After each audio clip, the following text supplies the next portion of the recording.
Les banques dites islamiques arrivent finalement sur le marché marocain. Cette semaine, Banque Al Maghreb a octroyé 5 agréments pour la création de banques participatives par des établissements marocains et leurs partenaires internationaux. Une nouvelle industrie donc bancaire basée sur les principes de la charia et qui applique le concept du partage des profits et des pertes de nouvelles banques qui devront également soutenir la croissance du Maroc. Reportage Mohamed Najib.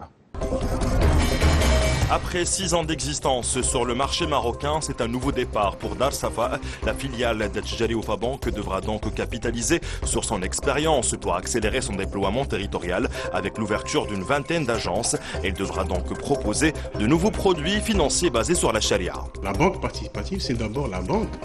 Et donc nous allons déjà commencer, donc c'est déjà, Inch'Allah, avec le début, le lancement de la banque, d'abord avec les produits bancaires, les services bancaires.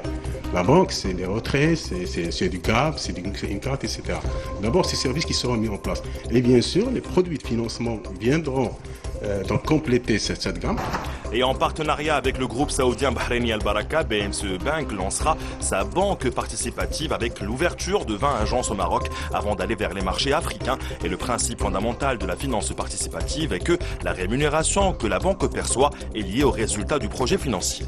C'est basé sur le principe de participation et auquel cas les possibilités d'ingénierie financière et la création de produits correspondant d'une manière très fine aux besoins des entreprises et des particuliers et prenant plus de risques dans le financement des projets sont possibles dans cette finance. On parle notamment des produits tels que la Musharaka ou le Mudaraba. La Banque au Cheval portera son projet avec Guidance Financial Group. La BCP ouvrira dans un premier temps 100 agences au Maroc avant de se tourner vers l'Afrique. Des centres d'expertise qui auront également comme mission de vulgariser les principes et les produits de cette nouvelle industrie bancaire. On sait qu'au démarrage, il y aura un travail didactique et pédagogique assez lourd et il ne peut être porté que par en fait, les hommes et les femmes qui sont au contact de la clientèle. Pour expliquer d'abord la différence entre les produits de la banque participative par rapport à la banque conventionnelle. De nouveaux produits participatifs qui devront être commercialisés à partir du premier semestre de l'année. CH Bank, en partenariat avec le Qatar International Islamic Bank, a également obtenu un agrément ainsi que le Crédit Agricole du Maroc avec la Banque islamique de développement.